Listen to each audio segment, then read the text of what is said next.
Gracias.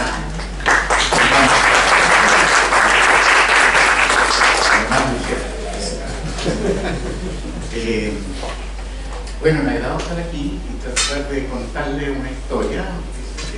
Todo el secreto de una buena presentación es tener una historia que contar. Así que vamos a tratar de contarle una historia que tiene que ver con los bosques y el papel de la biodiversidad. Como van a ver, el papel de la biodiversidad en los bosques no es tan obvio para todo el mundo. De hecho, nosotros tenemos un sistema de manejo forestal que se basa en un monocultivo, o sea, en un cultivo ético. Entonces, frente a ese panorama, cuando uno mira Chile desde lejos a través de la carretera y se encuentra con miles y miles de hectáreas de lo mismo, uno dice, bueno, ¿cuál es el papel de la biodiversidad?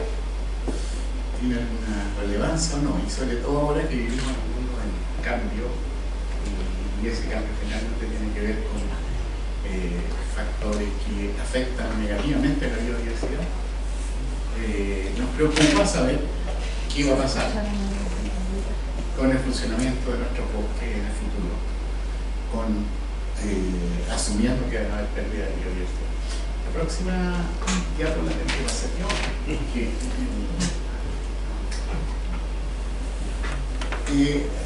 quisiera hablar de todos estos tópicos. En el principio vamos a tratar de hablar de una cosa que tiene que ver con la biodiversidad, pero que es el opuesto de la biodiversidad, que es el proceso de homogenización.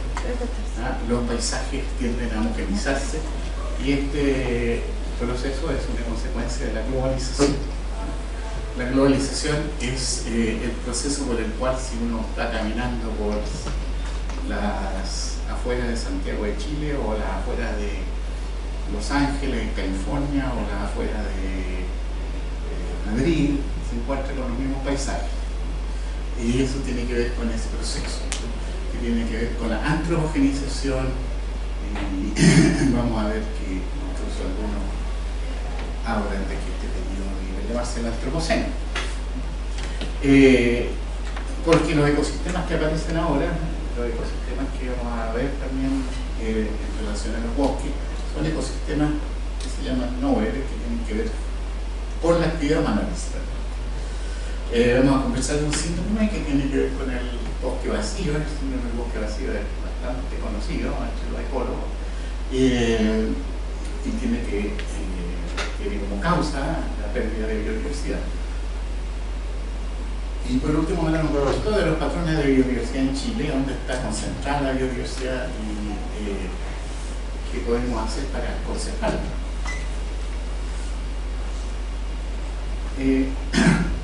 Bueno, en el mundo existen varios de este tipo de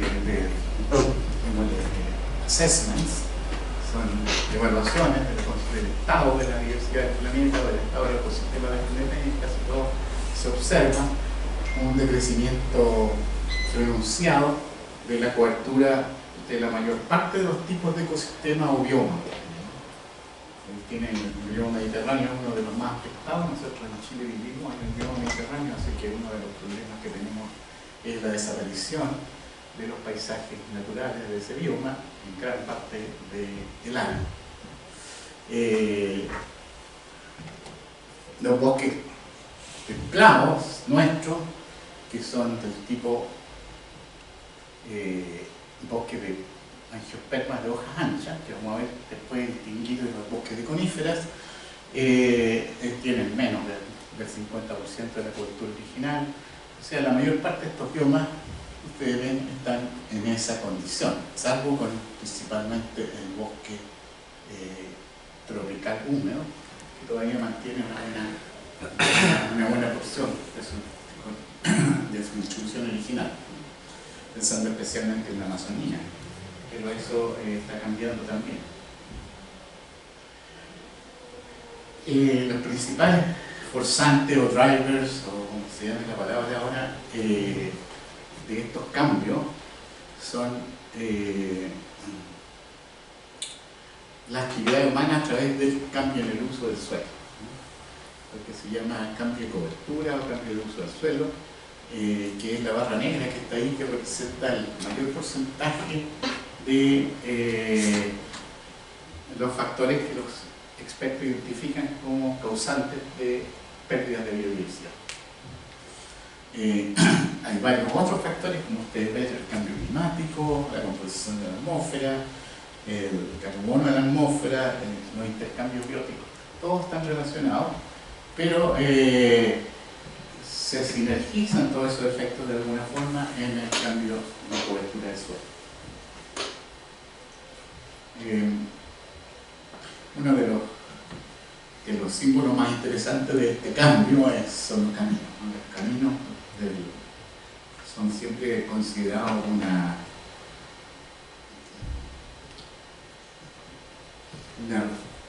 ruta al desarrollo, una comunicación, ¿cierto?, de las comunidades aisladas, del crecimiento de las sociedades. Se relaciona con la cantidad de caminos, pero los caminos hechos como este que están aquí obviamente no dan ninguna impresión de desarrollo.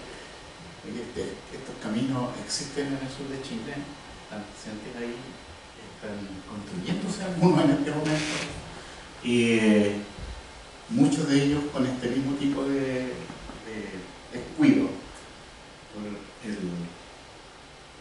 el entorno.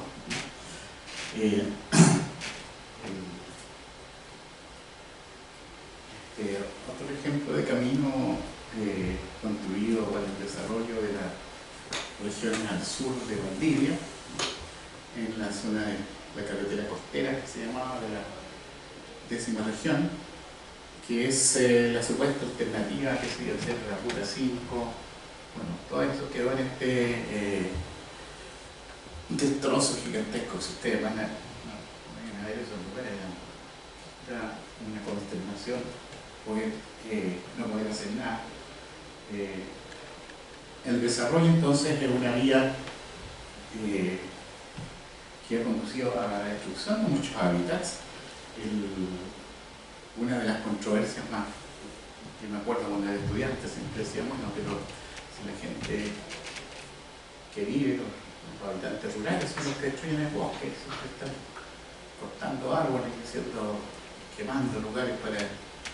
Pero actualmente, con muchos datos de muchos lugares, ya está claro que los bosques rurales los habitantes rurales no son las fuerzas que dominan la deforestación o degradación de los bosques en el mundo, desde los trópicos a las zonas templadas, sino que es la demanda por recursos que proviene de lugares alejados de donde vive la gente, en esos lugares. Principalmente las urbes. El crecimiento de las zonas urbanas ha sido extraordinario en las últimas décadas. En este momento, entre 80 y 90% de la población humana vive en grandes ciudades, y todas requieren recursos para poder vivir. De manera que por ahí está el principal driver, el forzante. Identificar los drivers es una cosa importante si uno quiere buscar que la situación cambie o se modifique de la que tenemos actualmente. El otro cambio radical y que se refleja en todos nuestros paisajes tiene que ver con las especies que se llaman naturalizadas, especies introducidas que se han adaptado a los lugares donde actualmente se encuentran creciendo y que viven ahí y ya son parte de nuestro entorno. Por ejemplo, el pino y el eucalipto son parte de nuestro entorno. A esta altura nadie diría, mira, estas especies raras, exóticas y extrañas que hay, sino que todo lo contrario, la forma y los seres forestales defienden que esas especies son importantes y de hecho hacen alguna contribución al desarrollo, por lo menos al ingreso per cápita. De manera que lo naturalizado es lo más común actualmente en el mundo, en la mayor parte del mundo. Por ejemplo, en Norteamérica, de las 120 especies más comunes de todo el continente, el 51% son naturalizadas y traídas de otras partes. No son originarias, nativas de ahí. Este es el caso del hipericum, que es una planta que es uso medicinal, que se usa mucho, que se llama Hipericum, es una especie particular, que no me acuerdo. Canariense, de las Islas Canarias. Pero estos son monocultivos de esta especie, no en su lugar de origen, sino en California. Y también la encuentra uno dentro de los bosques. O sea, la especie está de alguna manera ya naturalizada, esa es la palabra. Usted sale de eso, de los rangos donde se introdujo primeramente. El otro tema es en este tema de la expansión de estas especies a través del planeta, es la erosión de todas las barreras geográficas que tenemos. Vamos a ver un ejemplo en Chile, este es el ejemplo de los castores, ¿cierto? Ustedes conocen el caso de los castores en el sur de Chile, en la Patagonia, en Tierra del Fuego, han transformado totalmente el paisaje.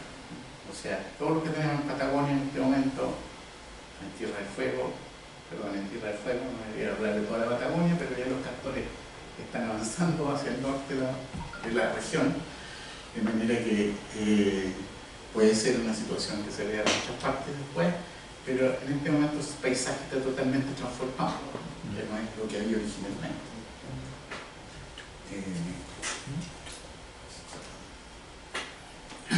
¿Y cómo llegar a ahí?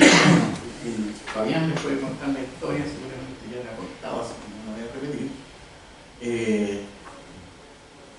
Pero son pequeños eventos que producen grandes consecuencias. O sea, no es que hayan traído 1 millón de castores y lo hayan dispersado por ahí, sino es un proceso demográfico. En el caso de muchas especies introducidas, lo que este me parece que es el caso de una especie de caracol africano que se produjo en muchas partes del Nuevo Mundo. En su rango original, este caracol tiene una distribución que está negativamente asociada con la distancia, ¿cierto? En la similitud en la composición de taxa va disminuyendo con la distancia, y de manera que lo que naturalmente debe ocurrir, que la distancia se transforme en una barrera a la dispersión de la mayor parte de las especies, va produciendo esta disminución en diversidad, pero eso a nivel mundial, en el rango geográfico actual de este caracol no ocurre. No hay ninguna relación entre la distancia y el número de especies.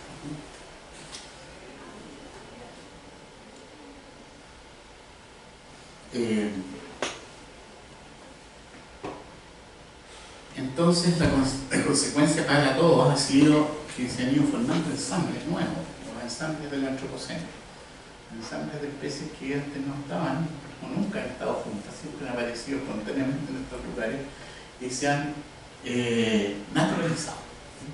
Este caso es el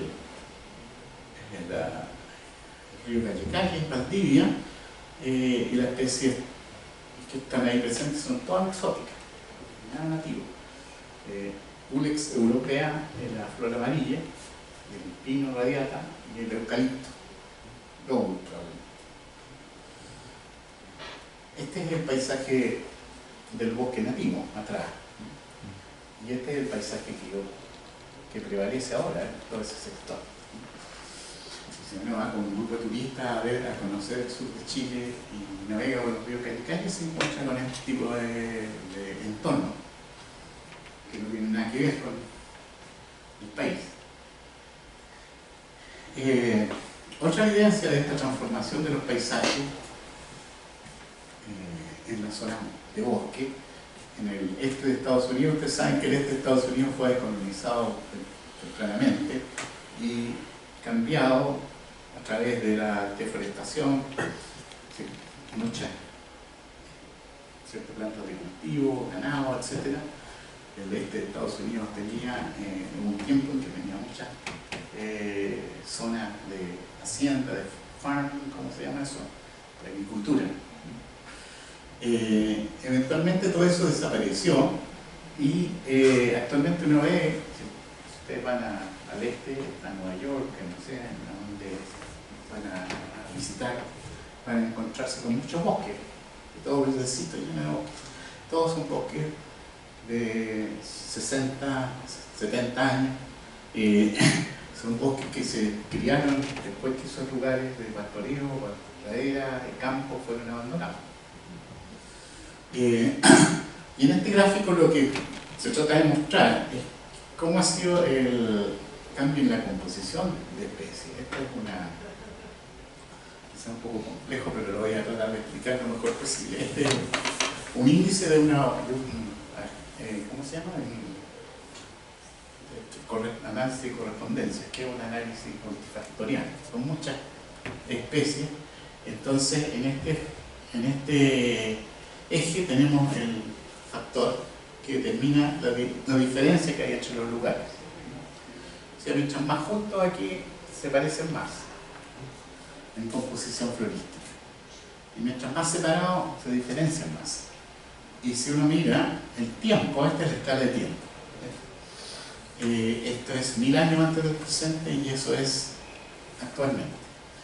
Y estos puntos, cada uno de estos puntos son distintos lagos y lagunas y sitios en los cuales la gente que hizo este trabajo sacó muestras del sedimento y contabilizó los granos de polen de distintas especies de árboles en el lugar. Lo mismo que hace Claudio Latorre. Te agarran la muestra de sedimento, le extraen el polen y después, como el polen tiene ciertas características que le permiten a uno identificar la especie, puede hacer la similitud florística. ¿Y qué es lo que se encuentra? Encuentro que esto es muy impresionante, pero lo que ha pasado es que desde hace 1000 años, un poquito antes de la llegada de los europeos, estos sistemas que eran muy diferentes florísticamente se han ido transformando en uno solo. Se han ido homogenizando. Un proceso de homogenización que tiene que ver con el tipo de perturbación que ocurrió en el lugar, que principalmente el trabajo agrícola y el pastoreo de ganado que ocurrieron a principios del siglo XX, a fines del siglo XIX. Y después de que ello ocurrió, los bosques no retornaron nunca a su condición original. Todavía siguen manteniéndose en una situación nueva, un noble, como podríamos llamarlo. Este ecosistema es mucho más homogéneo que estos que habían a comienzos de la presencia humana.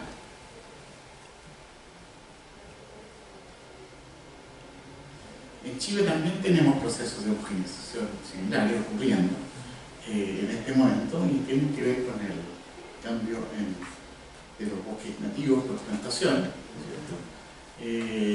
Estamos cerca de 3 millones de hectáreas de plantaciones en Chile. No sé si es un récord, creo que hay otros lugares en el mundo que tienen un poco más, pero estamos cerca de ser, por lo menos estamos en el top 5, seguramente. Los otros lugares en que ocurren las plantaciones en grandes cantidades son en España, en Sudáfrica, en Australia. Muchos de esos lugares sometidos a los mismos problemas que aquí tenemos en Chile con los incendios y todas esas cosas. Pero para no irnos del tema, la homogenización se manifiesta en eso, se manifiesta a una mirada más enfocada, con más resolución en las regiones, en el paraíso, los colores rojos más oscuros son plantaciones forestales que han ido incrementando y ocupando casi todo el territorio de las regiones, porque lo que queda de bosque es prácticamente plantaciones. En el caso de la región de Biobío, que es la más modificada por este impacto, es notable porque es como dos planetas distintos. Aquí uno está en la cordillera de los Andes y el otro está desde las pies de la cordillera de los Andes hacia la costa. totalmente diferentes. El rojo representa monocultivos de pino, el amarillo representa las áreas de pradera y otros cultivos, y el verde representa los bosques nativos. Son las costas las que han sufrido más este cambio hacia este ecosistema nuevo que tenemos aquí.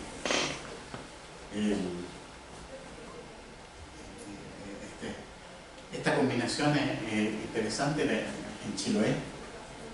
Son monocultivos de eucalipto con unos cipreses entre medio. Son cultivos de eucalipto encima de un bosque ciprés. El ciprés es nativo.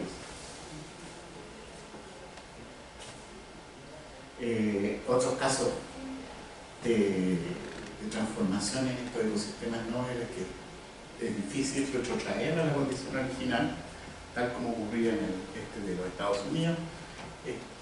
Son estas combinaciones de especies en la isla Juan Fernández, como ahí tenemos un molinaje en el color verde más oscuro, y las verdes claras son los bosques endémicos con helecho. La especie Unimolinae es una especie que ustedes todos conocen, se llama la musta, y existe en el continente, no existía en Juan Fernández, y fue introducido por seres humanos, por supuesto, y se cubrió la isla completa prácticamente. O sea, en este momento son problemas muy difíciles de resolver, porque extirpar una especie introducida que expandió su rango de esta manera es prácticamente imposible o tiene un costo elevadísimo. O sea, nuestros bosques en gran medida están homogenizándose y al mismo tiempo transformándose en ecosistemas muy distintos a los que había.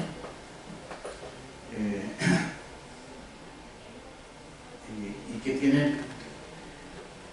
pueden considerarse dentro de esta categoría que ya los ecólogos de ecosistemas ya consideran una categoría importante de denominar, que son los ecosistemas nobles, estos constructos antropogénicos de sistemas biológicos con distintas especies que no se juntan por chance, sino que se juntan porque alguna actividad humana la lleva al lugar.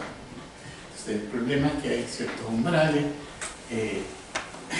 cuando el ensamble biótico cambia, que determina que los procesos que se requieren para reconstruir el ecosistema original son muy difíciles de volver a reponer, como estábamos viendo en el caso de Juan Fernández y otros. Porque hay que pasar ciertos umbrales bióticos importantes. Son sistemas no lineales que cambian de una manera muy especial. En el caso de la parte forestal, bueno, tenemos el tema de cómo conversar con las empresas forestales y tratar de inducir la idea, al menos, de que el sistema se modifique, al menos en forma, si no drástica, por lo menos sustancial, en algún grado, en algunas regiones o en algunas partes, no sea todo igual. Bueno, según los economistas que hacen análisis de los procesos políticos que hay detrás de todo esto, una de los problemas con muchas de estas grandes transnacionales que se dedican a este tipo de trabajo es que los gobiernos han destinado tremendas cantidades de recursos a estas empresas, lo han subsidiado. En Chile nosotros hemos subsidiado una empresa forestal durante 50 años con plata de impuestos pagados por los chilenos, y lo que pasa es que estas empresas adquieren un poder muy grande cuando adquieren, o sea, después que crece, ustedes recuérdense que la madera en Chile, la producción de madera es el segundo ingreso per cápita después del cobre. Entonces esas empresas tienen un poder que les permite ejercer influencia política. Cuando ejercen influencia política, obviamente no es fácil cambiar la situación. Entonces ese es un sistema que se autoalimenta. Y en este caso tiene que ver con qué pasa con nuestro bosque. La otra cosa que pasa es que las empresas que adquieren estas transnacionales gigantes que actúan ahora en el mundo globalizado pueden ir a cualquier parte. En lugares que nosotros le llamábamos antes lugares aislados, lejanos, lejos de la gente, en esos lugares son territorios donde pueden hacer sus proyectos. De manera que la lejanía no es un problema. Y se pueden explotar lugares, los últimos lugares, ¿no? Este mapa es un mapa de un paper de Wintermeyer, que no está citado aquí, pero que mostraba las fronteras, pero ecosistemas con cierto grado de pristinidad, es decir, que tienen menos población humana, menos impacto humano, etc. Esas fronteras están cambiando todo el tiempo. Este paper del año 2000, creo, por ahí. O sea, esas fronteras ya se están transformando, cambiando. Entonces, una de ellas está aquí, en el sur de Chile. Toda la región de la Patagonia, cuando Argentina y Chile, incluida.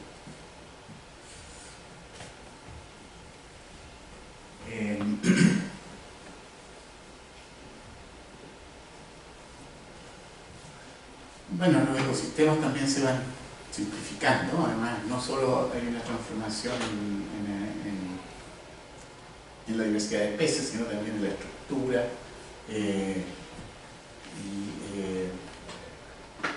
Bueno, lo mismo que yo les había mostrado, ¿no? Pero ahí está mostrado con fotos, por ejemplo, las plantaciones de pino, los monocultivos de paltos, monocultivos de viñas, todos los cultivos de pino. Ahora el síndrome del bosque clásico, ¿cuál es el famoso este síndrome que todos escriben papers sobre el bosque básico? El tema tiene que ver con la biodiversidad, porque el bosque que está definido por los árboles, entonces los animales que están adentro pueden estar o no estar, las aves, los mamíferos, etcétera, pueden estar o no estar, y el bosque está ahí todavía. Entonces, este bosque que pierde su diversidad interna se llama ese bosque, se le ha llamado bosque vacío. ¿Por qué? Porque muchos bosques se están transformando, especialmente en el trópico, donde la diversidad faunística es mucho más grande, en bosques vacíos. En Chile no lo notamos tanto porque siempre han estado medio vacíos nuestros bosques, nunca han tenido tanta diversidad. Pero hay un problema a nivel global. Los cambios que tienen que ver con ese cambio faunístico en los bosques son de diversa naturaleza. Un problema grave es la alteración de las interacciones. O sea, las interacciones cambian porque desaparecen algunas de las especies que interactúan. Eso puede llegar a cascadas de extinción de varias especies porque algunas son presas de las otras o que son de algún tipo comensal con las otras. Y en este caso de este ejemplo de California, con estos oaks, estos encinos de California,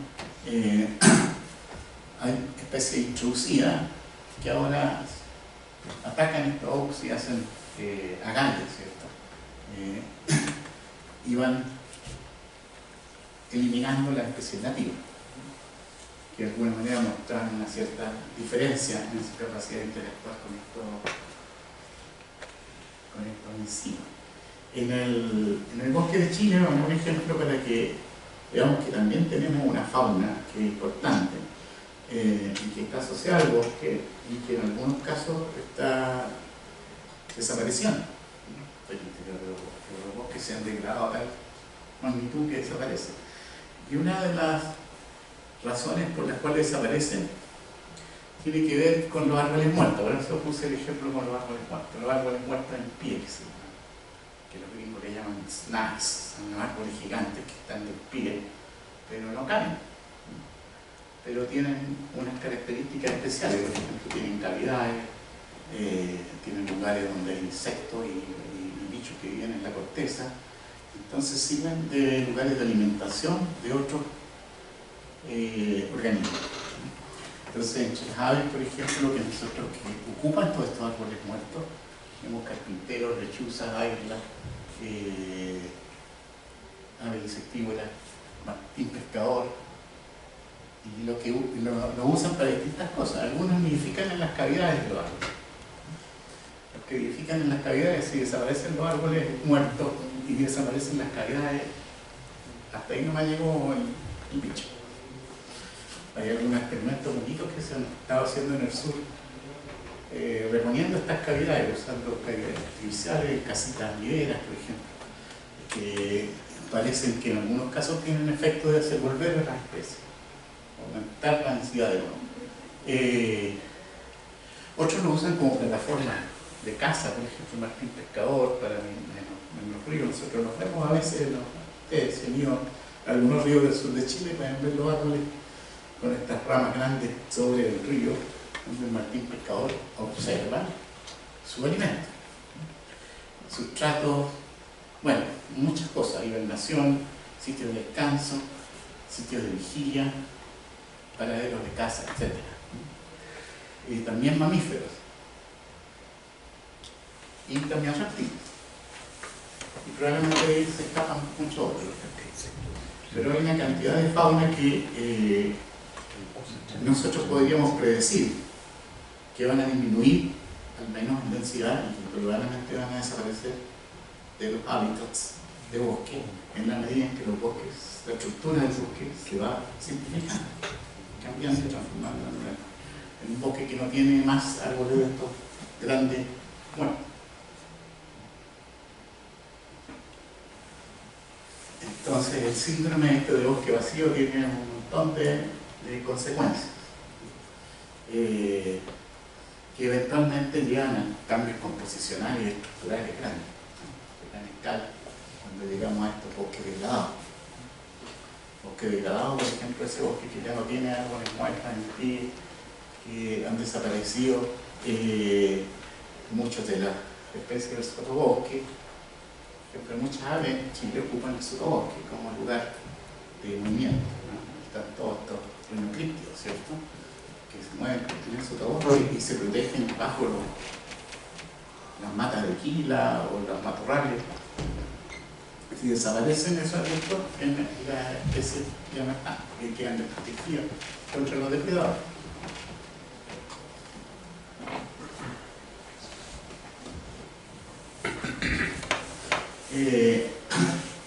También ocurre que las especies empiezan a ser reemplazadas por otras. Este trabajo que estuvimos haciendo hace harto tiempo con la Cecilia Flumin cerca del Sol, ¿no? Muestra un patrón bien interesante que ocurre con las polinizadores de una especie que se llama el ulmo. Comido miel de ulmo, si por ahí pueden conocer el ulmo, tiene unas flores bellísimas blancas, y los polinizadores del ulmo son muchas especies.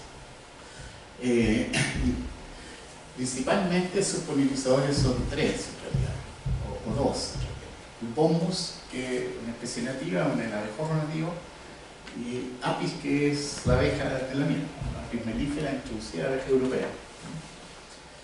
Y Véspula es otra especie introducida más recientemente, la famosa chaqueta amarilla, que ustedes han visto si han ido a Río Planillo alguna vez, o algún alrededor podría tratar de hacer un picnic, se encuentran con eso, chaqueta amarilla. Estas especies introducidas son las más abundantes entre los polinizadores actuales del humo.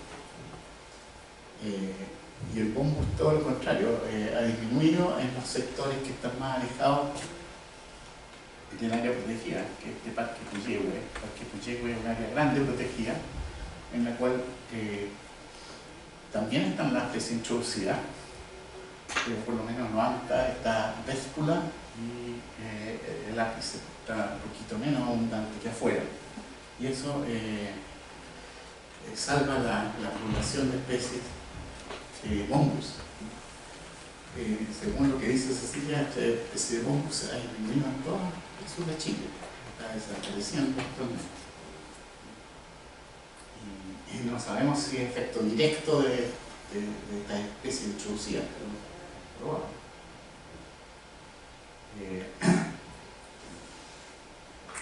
Bueno, el mapa es que el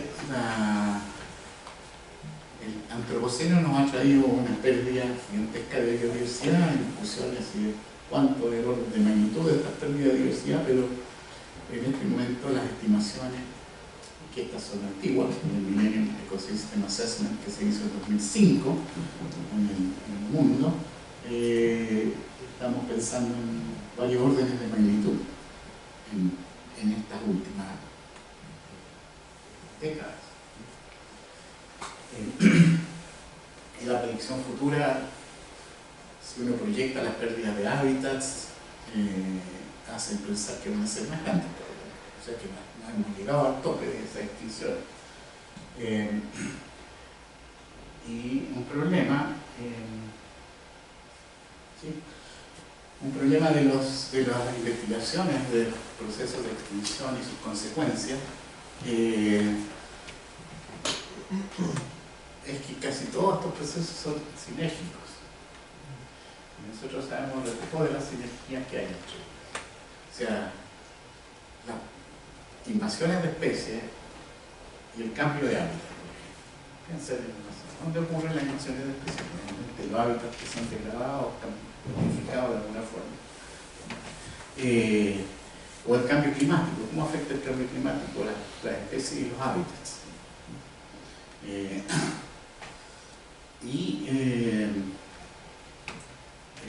Hablamos también un poquito del efecto de la sobreexplotación, de estos agalladores de encino. El problema que tenemos es que si uno mira toda la literatura, estos autores se dedicaron a mirar todo lo que había como 40.000 artículos sobre el tema de pérdida de biodiversidad. Muy pocos analizan la interacción entre los procesos, o sea, se enfocan en uno de ellos. Por ejemplo, de 5.000 artículos, o más 798, como 7.000 artículos, en 95 solamente consideran los dos drivers, sobreexplotación y cambio climático. Es decir, necesitamos mirar en forma más integrada estos problemas para poder llegar a algún tipo de respuesta, para evitar este proceso de extinción. A nivel global, las extinciones tienen consecuencias en lo que se llaman los ecosystem benefits, los beneficios de los ecosistemas para los seres humanos. ¿Por qué? Porque la diversidad está en la base de todas estas cosas. La diversidad forma la base de todos estos procesos de provisionamiento de recursos, de regulación de variables climáticas o ambientales, de regulación de la sustentabilidad de la biosfera a más gran escala, o procesos incluso culturales y estéticos. Entonces, todo esto tiene consecuencias sobre lo que se llama el well-being, o es el bienestar humano. El bienestar humano. Entonces, cuando los economistas piensan en el bienestar humano, generalmente piensan en cuántas cosas uno se puede comprar con la plata que gana, pero mejor hay más cosas en el bienestar humano, ¿sí? El llegar a tu casa por un camino que vas mirando algo más agradable que muchos millones de vehículos en sentido contrario. En Estados Unidos, en el Pacific Northwest, hubo hace unos años atrás, cuando era presidente George Clinton, Bill Clinton. Se me confundió con el otro y se van poniendo todo igual. Hubo un tremendo problema con la industria forestal, que es uno de los ejes de la economía del oeste de Norteamérica. Y el problema se debió a la gente que viajaba por los caminos del estado de Washington y Oregon, que pasaban por los caminos y miraban a los lados de los caminos y veían unos tremendos claros, porque hacían unas talas rasas gigantes para cortar unos árboles de coníferas preciosos que tienen allá, pinos, oregones, qué sé yo. ¿Y qué pasó? Que la gente dijo, bueno, no, yo no quiero irme para la casa mirando destrucción. Y fue tal el problema, y hubo tal número de demandas en las cortes, etcétera, que se tuvo que detener la industria forestal por un tiempo para buscar una solución. Bill Clinton formó una comisión que se llama el Forest Assessment Team, no me acuerdo, una cosa así. Y ellos propusieron alternativas. No tomaron ninguna decisión porque los científicos no toman decisiones. Los políticos tenían que tomar la decisión en el Congreso, pero si no tenían la información, difícilmente podían decidir qué era mejor. Aceptar las razas más chicas, no aceptar las razas, mantener ciertos tipos de bosque, etc. Tomaron una serie de decisiones bien sabias después de todo ese proceso, que duró unos pocos años y se hizo muy rápido. Porque era un problema económico gigante, la gente estaba sin trabajo, etc. De manera que este tema incide en el bienestar humano. Algunos más directamente, otros menos. Y está todo vinculado a la biodiversidad. Ahí están los seres humanos, aquí están los servicios ecosistémicos, aquí está la biodiversidad, las funciones de los ecosistemas. Están todas vinculadas. Si uno quisiera entender esto alguna vez a algún economista, quizás podría cambiar algo. Yo creo que en todo caso no es muy difícil de comprender. Por lo tanto, sabe que a veces no hay peor ciego el que no quiere ver. Yo creo que por ahí estamos.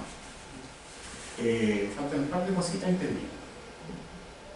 Una cosa más, un trabajo clásico en la ecología, el trabajo de Constanza del año 1997, que lo que hicieron ellos, calcular el valor económico que tenían estos beneficios de los ecosistemas, servicios ecosistémicos. Si nosotros pensamos la formación de un kilo de suelo fértil, que se puede cultivar, ¿cuánto cuesta? Ustedes saben que nosotros cultivamos donde había suelo fértil. ¿Y dónde había suelo fértil? Debajo del bosque. Entonces cortamos el bosque y plantamos cultivo. Ahora eso no nos cuesta nada, 0 pesos, es que se compró la tierra, cortó el bosque, cortó el cultivo, pero en la práctica tiene un valor económico, o sea, le puede asignar un valor económico. Bueno, ¿qué son esos números? ¿Son plata, 2 millones de algo? ¿Estos números? Sí. No, lo que pasa es que yo no quise poner los valores en dólares. El número a que ellos llegaron, ¿no? Así, considerando todos los servicios ecosistémicos, desde la producción de oxígeno hasta la formación de suelo, eran varios trillones de dólares, más grande que la plata de todas las economías del mundo juntas. Lo que yo puse aquí es un valor relativo solamente, en relación a este, porque este es el más caro. Entonces los otros son todos relativos a eso. Hay diferentes cosas, pero por ejemplo, recreación y estético también se le puede asignar un valor. El valor que le da a la gente al hecho de apreciar la belleza de un parque nacional o un lugar en que quiere ir a descansar, un lago. Ahora, no todas estas cosas dependen de la biodiversidad. Obviamente, para ser objetivos, si nosotros queremos fijar carbono, da lo mismo la especie que fije el carbono. Lo tenemos ahí en el árbol. La única diferencia está en que no todas las especies viven al mismo tiempo, ni todas las especies se ocupan para lo mismo, de manera que si tenemos el carbono en un árbol de pino, distinto que si tenemos el carbono en un árbol de alerce, velocidad. O si fabricamos puertas, es distinto que si fabricamos papel con ese material de los árboles. Así que esto lo inventé yo, esto ya es parte mía, pero la idea era poner alguna relevancia de la biodiversidad en algunos de estos servicios o funciones ecosistémicas que tienen, que se les puede asignar un valor económico. Como ustedes ven aquí en esta columna que no mencioné, algunos no tienen valor convencional de mercado, no hay mercado para eso.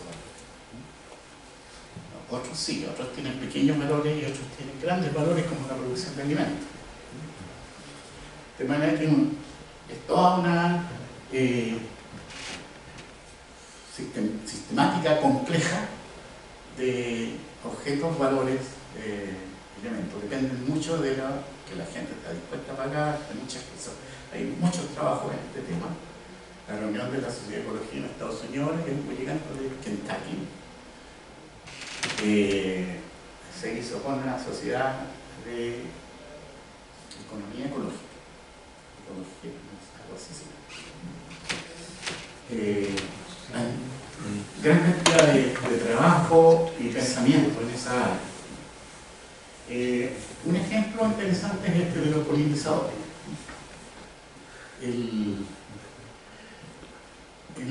Ustedes saben, la producción de café se hacen estos bosquecitos tropicales que están generalmente cercanos, no muy alejados de otros bosques grandes donde hay muchos polinizadores nativos.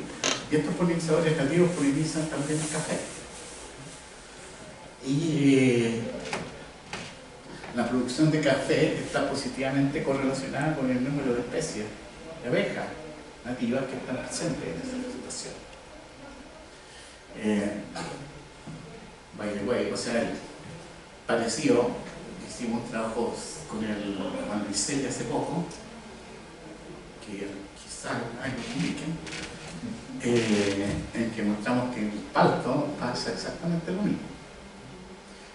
Gran parte de la polinización del palto es por abejas europeas, pero cuando hay abejas nativas la producción es mayor.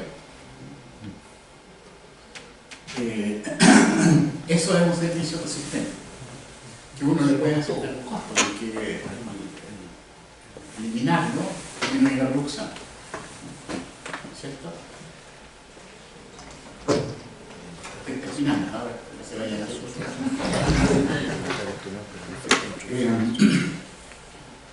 bueno, este es un autoexplicativo, son productos no maderables del bosque, o sea, productos además de madera. O sea, los bosques no solo son fuentes de madera, sino un montón de otras cosas que nosotros nunca las consideramos. Eso significa que el bosque no solo tiene el valor del producto madera, sino otros valores que están ahí también escondidos. Que si nosotros cambiamos o modificamos el bosque, lo cambiamos por una plantación de pino, por ejemplo, eliminamos todos otros productos.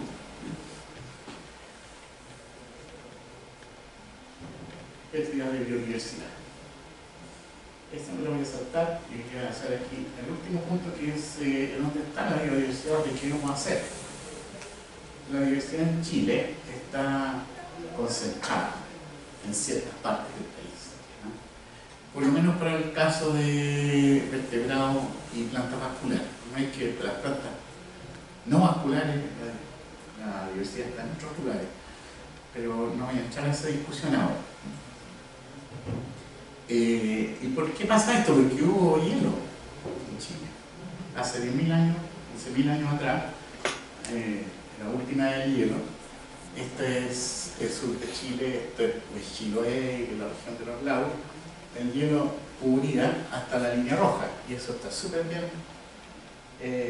documentado en los análisis de los faunólogos y geólogos, que están con fechas y datadas todas las morrenas hasta donde llegó el hielo. Creo que la glaciación del sur de Chile, que se llamó glaciación Yanquihue, la última, es la mejor datada de todas las glaciaciones en el planeta, porque tienen muchas fechas. Entonces, eso era el extremo del hielo hace 12.000 años atrás, 12.000 años atrás. ¿Y el bosque dónde estaba? ¿No? Obviamente, si había hielo no podía haber bosques, el bosque tiene que haber estado en otras partes, ¿no? Más al norte. Y no mucho más al norte porque sabemos que más al norte es más seco. De manera que si el desierto no se hubiese desaparecido por alguna cosa, el bosque quedó reducido a una área muy pequeña. Y en esa área pequeña es donde se mantuvo la diversidad. Si nosotros vamos ahora a lugares como el Maule y el Biobío, son dos lugares donde tenemos los que se llaman endemismos de rango estrecho, son endemismos pequeños, son peces que están ahí en un solo lugar y en ninguna otra parte más. La pregunta es si están desapareciendo, qué está pasando con ellas.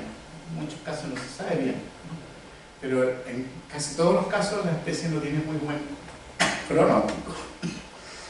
No producen muchos individuos jóvenes, no hay mucha regeneración. Algunas producen frutos en cantidades, pero no hay regeneración. Y estas son las especies raras. El queule, una de las más famosas. El pitao y este notofagus que se llama el ruili, que no sé dónde está ahí, pero allá arriba quedó, en la reserva de los ruiles, que son ¿cuántas hectáreas? Yo estoy olvidando, 40 y tantas hectáreas, ¿no? Algo así. Es una especie entera que está solamente en 40 y tantas hectáreas de China. Imagínense más encima en una región donde se quema casi todo el tiempo el bosque. Eso es casi suicida. De manera que esos restitos son los restos de especies que probablemente tuvieron un rango más amplio en épocas más cálidas y ahora que se achicaron durante el periodo glacial a estas zonas. Y en estas zonas quedaron los restitos y nada más. Sí, la distribución de la biodiversidad lo muestra claramente. Máximo aquí en el Maule, 35, 36, 37, hacia el norte disminuyen porque hay desierto y hacia el sur disminuyen porque hubo glaciación.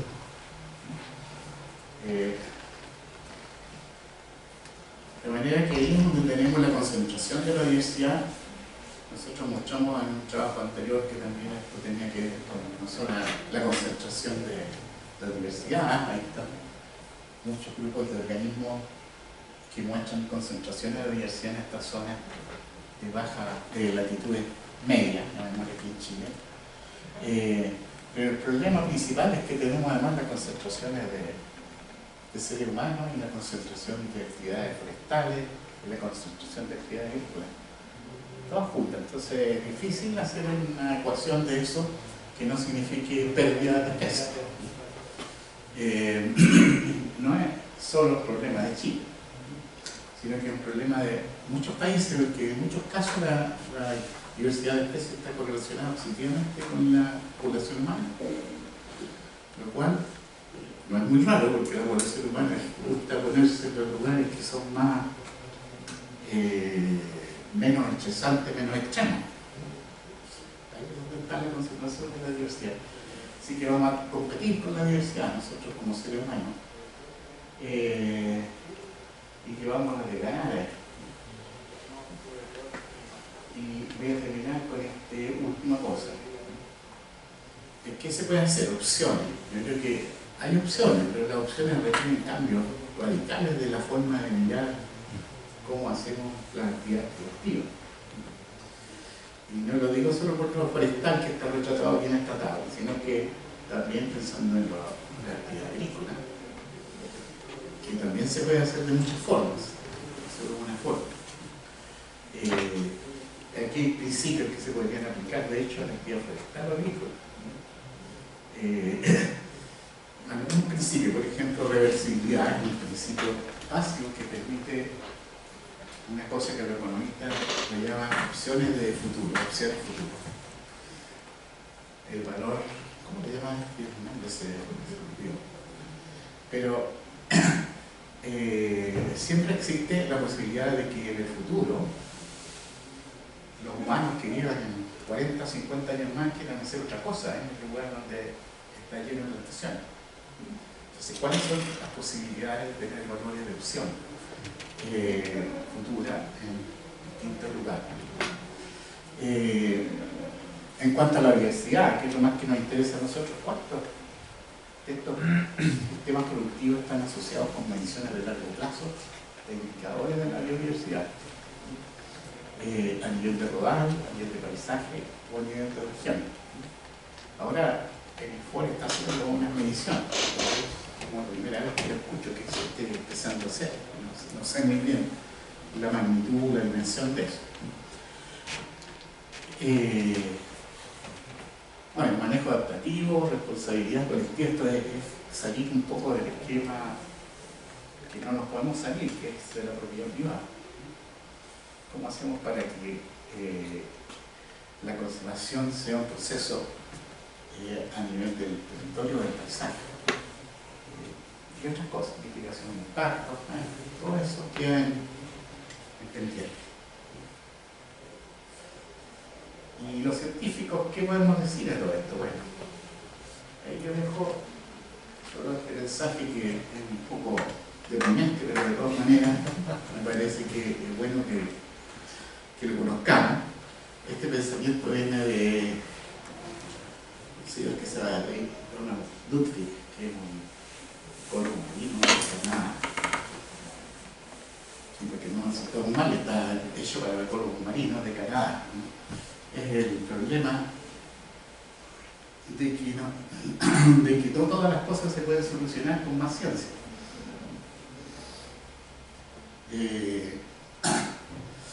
Y que los expertos que somos nosotros no siempre estamos desinteresados, siempre tenemos intereses que subyacen. Y por último, tenemos valores y conflictos en nuestra utilización de las capacidades técnicas. Yo creo que al final, quizás para sintetizar, es la frase final, porque nosotros tenemos que ir a esta mesa de conversación con las empresas forestales, con los que hacen el manejo, con los políticos que hacen las leyes, ¿cierto? Y tenemos que llegar ahí de una forma relativamente, yo creo, llamémosle modesta, no es más modesta la palabra que anda buscando, pero de manera que no nos creamos el león de la metro. ¿Por qué? Porque tenemos que admitir que nuestra capacidad tiene limitaciones. Bueno, primero tenemos las limitaciones que nos dice el conocimiento, ¿cierto?, de los sistemas. Pero además tenemos que ver el tema de los valores, y los valores que van a jugar un rol en nuestra recomendación. A mí me gusta el ejemplo este de la Task Force que creó Bill Clinton. Todo ese proceso se hizo rápido, se hizo con muchos científicos, era un grupo como de 100, o más de 100, desde hidrólogos hasta ecólogos y geólogos, y científicos sociales también, porque hay gente involucrada en tantas cosas. Y ellos lo que hicieron simplemente decir, aquí está en la mesa todas las alternativas y opciones, ustedes vean qué es lo mejor para el país, qué es lo mejor para la gente de la región, y decir.